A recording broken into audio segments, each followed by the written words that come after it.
sudah kurbahay. Bo, naglisod tawag. Taka.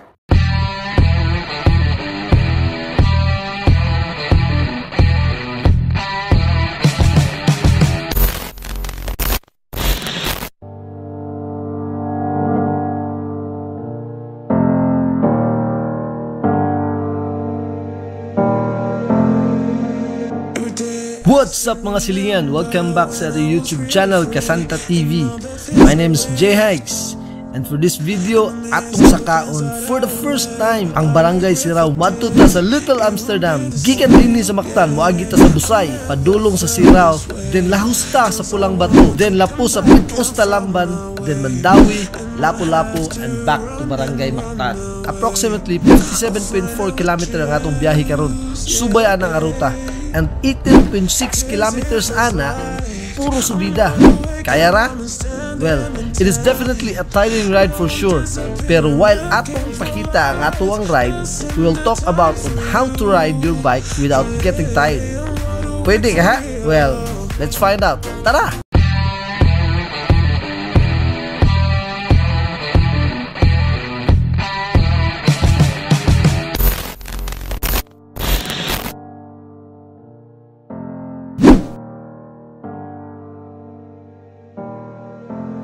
Yes, ang kakapo is always part of cycling. Wala na tayong mabuhat ana, apil na yun na siya. Pero ang pwede na itong mabuhat is to delay the onset of tiredness and fatigue. Let us employ some tips and techniques on how to do it. Take a rest. Ato ni sugdan sa pagpahuway. Well, most of the cyclists, labi na kitang mga newbie, pirmi lang ta mo focus sa training. We'll always aim to increase our performance at a certain length of time. In short, permitang gadali. Mao nang taas kayo ang atong oras sa pag-train. What we don't know is resting is a part of the training. You have to give yourself time to repair, strengthen, and rebuild your muscles. Kay mao ni ang higayon nga mo recharge ang imo kaugalingon. So every time you plan a training, you have to allocate time to rest. Pahuway lang, dili lang kayo na to pugso ug maayo. One thing that you should remember, you have to listen to your body. Paminaw nimo kung hago kayo, inigmata nimo, kapoy kayo mong lawas, pwede imo na i-cancel imong training. Pahuway lang aron maka-recharge kag balik ug maka-rebuild ang imong lawas. Warm up. Importante kayo nga magahin ka og oras para sa pag-warm up before ka mo ride. This will help to prepare your muscle para sa kakapoy, pamaol ug sakit sa lawas during the ride. Basically, imo lang yung painito ng imuhang lawas aron lang muluag ang imuhang mga kaunuran para dili makalitan ang imuhang lawas sa grabe kayo nga tindak na imong paghimuon karong adlaw. So, warm up lang. Pasingot gamay before mag-ride. And before ta mo padayon sa tuang video karong adlaw, gusto lang nako i-shout out ang ato ang mga silingan nga pirmi magtanaw sa ato ang mga video. Padayon sila nakasuporta o nagtanaw sa atong mga video nga i-upload. Una, shout out ko sa tanang membro sa Sikad Bao, tanang membro sa Team Wingski, LLBC or Lapu-Lapu Bikers Community, Team Laspag, Tindak Boys, tanang membro sa SBF, Isuya Shutter, ang mao ni bag-o mamitikay diha sa Isuya Mactan. Please like their page, Isuya Shutter, i-search na sa Facebook. Then subscribe sad mo sa channel ni Loverboy Vlog SBF. Please subscribe. Bikeaholic PH Hub, Team Canin Vlogs, Kuya Martin, Jump Bike TV, DC The Real Sabas of Team Laspag. Shout out.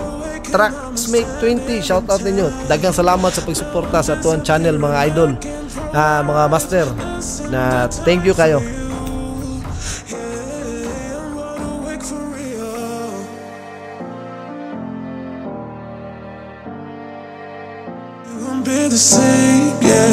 Hydration.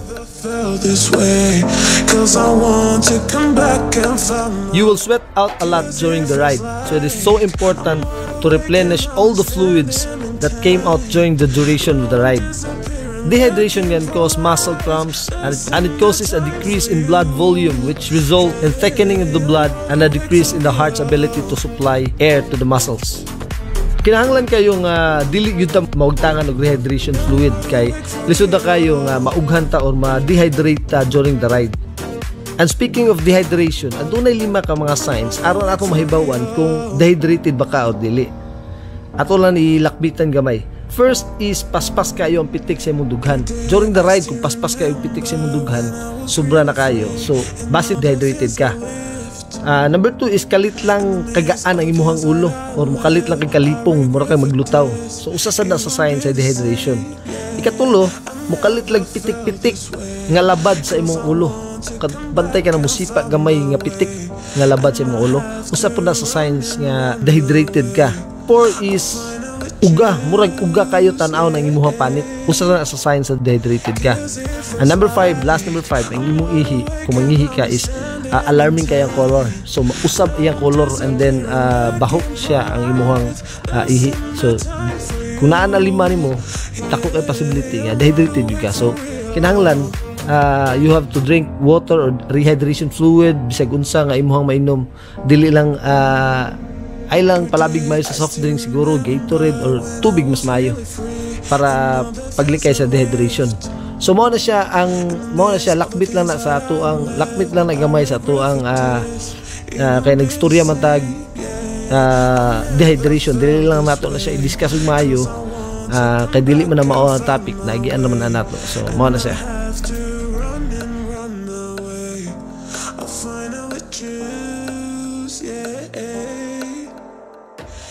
It feels like I'm wide awake and I'm standing in time. Now I'm disappearing, looking for light. Listen the time for you. Yeah, I'm wide awake for real. You won't be the same, yeah. Basic. This way, 'cause I want to come back and find. In my previous video, how to long ride, 10 things you need to know on how to ride long distance on a bike. Akong ibutang link sa description below. Naa didto ikatulo nga tips nga atong nahisgutan didto mao ang to start slowly. Dire ato na siyang hisgutan kay importante kayo nga dili nimo biglaon ang imuhang lawas. Kinahanglan hinay-hinay sa kadaan. Imong huwaton nga komportable na ka sa imong pagtindak before ka mokuha sa imong pacing sa inyong ride. Importante nga aduna sad kay speedometer or bike computer sa imong bike aron imong ma-monitor kung unsa ka kusog or kahinay ang imong dagan. And imo sad nang i-track ang distansya sa inyong tindak. So with the help of speedometer or bike computer or bisan Strava application sa third party application, pwede nimo magamit nga imong ma-monitor kung ang imong distansya ug imong gikusgon imong average speed kay aron makontrol nimo imong tindak nga dili kayo ka mapalab-anan, dili pud kayo ingon medyo sobra pud kahinay. Remember, do not overexert your effort aron aduna pa kay kusog nga mahabilin para sa imong pag-uli.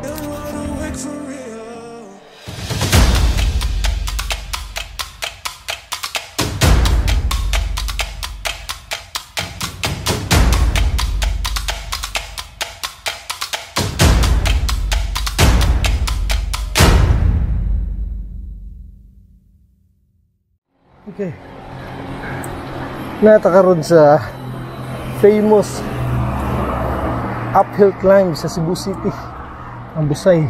So, mo ni ang start sa ito ang cut-cut dahil dapat sa may kupolo. Okay ba ang pila ni gradient pero kapoy gud siya. Taas. Second time pa rin ako dito. Pwede ka mag-mashing diri pero I prefer spin. Gaan lang sa nga kabyada.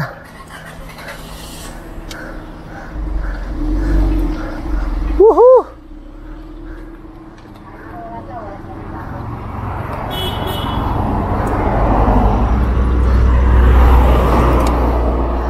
Woo! suda to. Kurbaha. Bo, naglisod tawag. Saka. Punungan sa tubangan.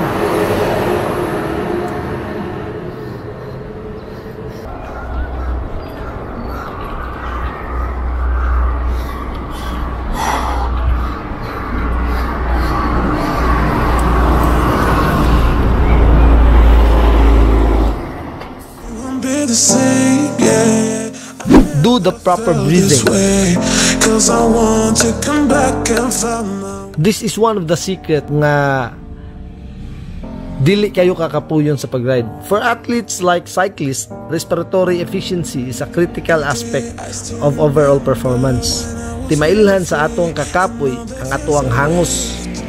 But contradict sa ato ang gituhuan nga ang paghangos ug paspas makahatag og hangin sa ato ang baga ug makapawala sa kakapoy. Well, that is wrong. Sayop na siya. We humans are nose breathers, so it is proper to breathe in with our nose and breathe out with our mouth. Continuous nasal breathing improves our respiratory muscle strength, and breathing muscles are less likely to fatigue as our bodies learn to adapt to tolerate higher levels of carbon dioxide. Remember, increase in levels of carbon dioxide actually help offload oxygen to the blood, and without it, it is difficult for the hemoglobin to release it to the muscles. O diba? Gihangos gud ko ato. Hasta dugo sa akong ilong ni gawas gud. So, meaning ang proper breathing makapamino sa imuhang kakapoy, labi na sa pagsubida. So, breathe in with your nose and breathe out with your mouth.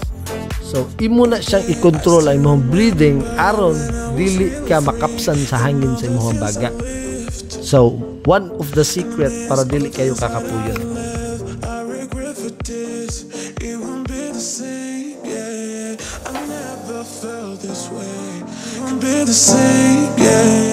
Take a break.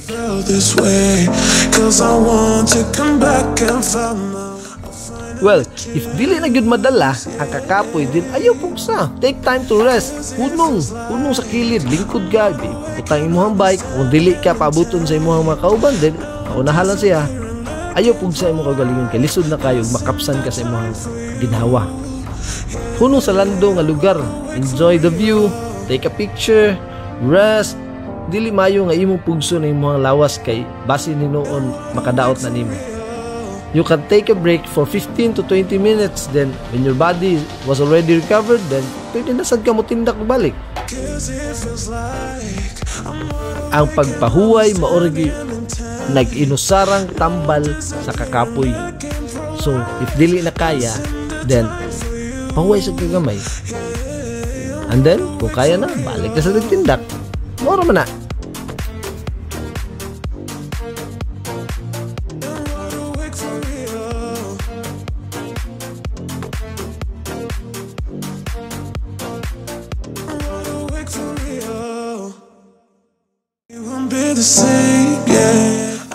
Ride with friends.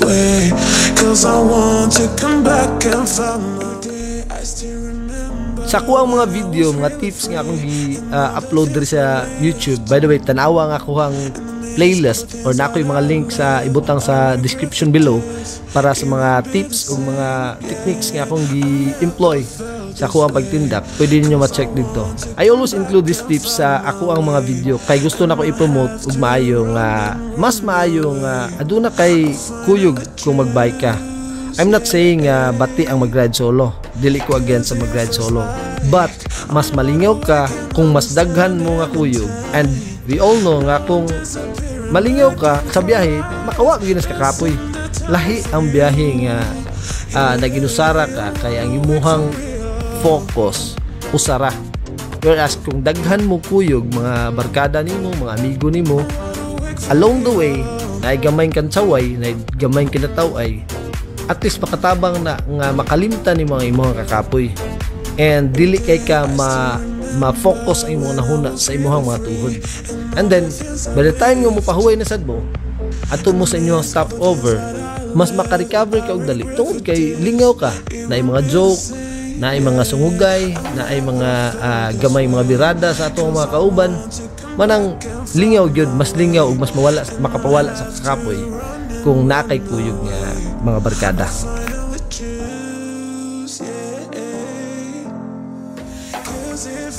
So that's it mga silingan. Daghang kayong salamat kung naabot ka diri nga part sa video. This is just a short video.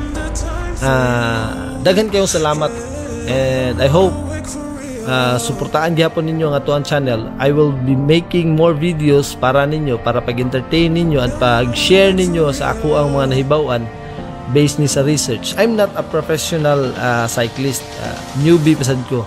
Pero gusto lang ako i-share ang mga butang nga ako ang nakatunan, ako ang na-research, and then ako ang na-employ sa ako ang pagtindak, and para nako aduna sa resulta. So mo nang gusto nako i-share ninyo kay sa kung kinsa to makakita ni nga video, ilang suwayan unya maka-benefit sad nila, mas maayo daghan natang malipay. So please subscribe and share this video para daghan ang makahibaw ani nga tips. And then ride safety everyone. Use the bike lane kung naay bike lane. Be a protective driver or cyclist. Dili magpabadlong sa kalsada. Once again, this is J Hikes of Kasanta TV. Peace.